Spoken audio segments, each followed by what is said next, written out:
আগে পেটে ভাত, তারপর লেখাপড়া। একবিংশ শতাব্দীতে এসে এখনো এই মন্ত্রেই চলে দারিদ্র্যপীড়িত মানুষেরা। আর তাই প্রাথমিক বিদ্যালয়ের গণ্ডি পার হওয়ার ভাগ্য হয় না অনেক শিশুরই।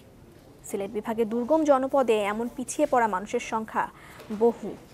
আর এ কারণে প্রাথমিক শিক্ষায় জাতিসংঘের সহস্রাব্দ উন্নয়ন লক্ষ্যমাত্রা বা এমডিজি অর্জনের দ্বারপ্রান্তে এসেও হোঁচট খাচ্ছে বাংলাদেশ। দর্শক, প্রাথমিক শিক্ষা নিয়ে মাকসুদুন নবীর 3 পর্বের ধারাবাহিক রিপোর্টের আজ দ্বিতীয় পর্ব। ছবি তুলেছেন মিজানুর রহমান।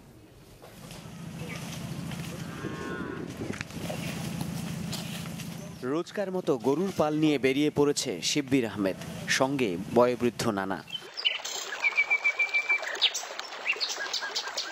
এ হলো সিলেটের কোম্পানিগঞ্জের উত্তর রনিখায় গ্রামের এক রাখাল শিশুর গল্প, যার মা আছে কিন্তু বাবা ফেলে গেছে। তাই 12 বছর বয়স হলেও দারিদ্র্যে ভরা জীবনে স্কুলে ভর্তি হবার মতো কপাল ওর নেই। স্কুলে যেতে মন চায়? চায়। যাও না খিতা? চাচা, নাতি স্কুলে যায় না কেন? গরু রাখে, গরিব মানুষ তো চাকরি করে, গরু রাখে, পয়সা পায় তো রাত্রি ভাত খায়। একই উপজেলার ভোলাগঞ্জ গ্রামের সাগর ও খায়রুল এভাবে প্রতিদিনই ছোট ভাই বোনদের সামাল দেয়াই ওদের দায়িত্ব, কারণ তাদের মা পাথর কোয়ারিতে কাজ করে সংসার চালান। স্কুলে যাইতে মন চায় না? না। কেন? আমরা যাইতাম, এরদের রাখি আমরা, এটা লাগি যাই না, ভর্তি করে দেয় না। ভর্তি করে দিলে যাবা? ভর্তি করে দিলে জিও। উপজেলা নির্বাহী অফিসের তথ্যমতে কোম্পানিগঞ্জের 60% মানুষই জীবিকার সন্ধান করে এই পাথর উত্তোলন ও ভাঙার কাজে। আপনার ছেলে বয়স তো 10 বছর হয়েছে, স্কুলে পড়েন না কেন? সমস্যা, দেহার লোক নাই, কাজ করে খাই। এই অঞ্চলে দারিদ্র্য সীমার নিচে বাস করে অন্তত 27% মানুষ। অজ্ঞতা কিংবা অসচেতনতাও কম নয়, তাই প্রাথমিকে ঝরে পড়ার হারও অনেক। এই যেমন 5ম শ্রেণী পড়ুয়া আবুল হোসেন। 2 মাস হলো তার লেখাপড়া চুকিয়ে দিয়ে উপার্জনের পথে নামিয়েছেন বাবা।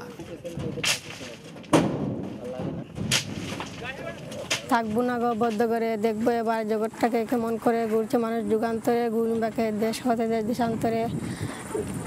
জি না, মনের মাঝে খুব আনন্দ ছিল যে নিরন্ত মেট্রিক আমি পাস করাইমু, মানে কুলা না তফিকে দেন না, কি করবো গরিব মানুষ।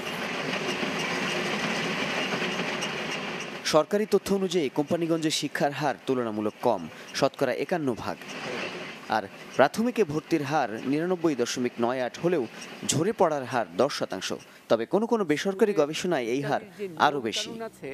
ওই এলাকার বৈশিষ্ট্য মাথায় রেখে কিছুটা নিয়ম ভিন্নতা তৈরি করা প্রয়োজন এবং কিছু প্রণোদনা কর্মসূচি, বিশেষ করে বৃত্তিমূলক প্রণোদনা কর্মসূচি যেগুলো আছে সেগুলো ওই এলাকার জন্য একটু আলাদা করে নজর দেওয়া যেতে পারে।